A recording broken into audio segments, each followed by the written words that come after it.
Hello, আসসালামু আলাইকুম সবাইকে। সবাই কেমন আছেন? আজকে চলে গিয়েছিলাম মিরপুর এক বিড়ালের হাটে। আপনারা যে বিড়ালটা দেখতে পাচ্ছেন সাদা আর লাল, একটার দাম যাচ্ছিল 3,000 টাকা, একটার দাম যাচ্ছিল 4,000 টাকা। এই পাশে আরও বিড়াল দেখতে পাচ্ছেন খাঁচার ভিতরে, সেটার দাম বলছিল 7,500 টাকা, এটার দাম বলছিল 4,000। তো অনেকগুলো বিড়াল দেখতে পাবেন। এই ছোটো কিটেনগুলোর দাম চাচ্ছিল 8,000 টাকা করে।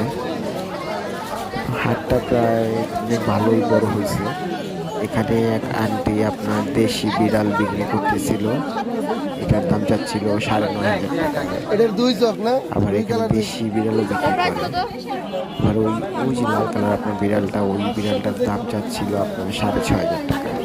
মানে এখানে অনেক রিজনেবল প্রাইসে আপনার ক্যাট বিক্রি করে। তো সবাই শুক্রবার দিন সকাল থেকেই হাটটা শুরু হয়। তো আপনারা সকাল থেকে আসলে বিকাল পর্যন্ত হাটটা পেয়ে যাবেন। ধন্যবাদ।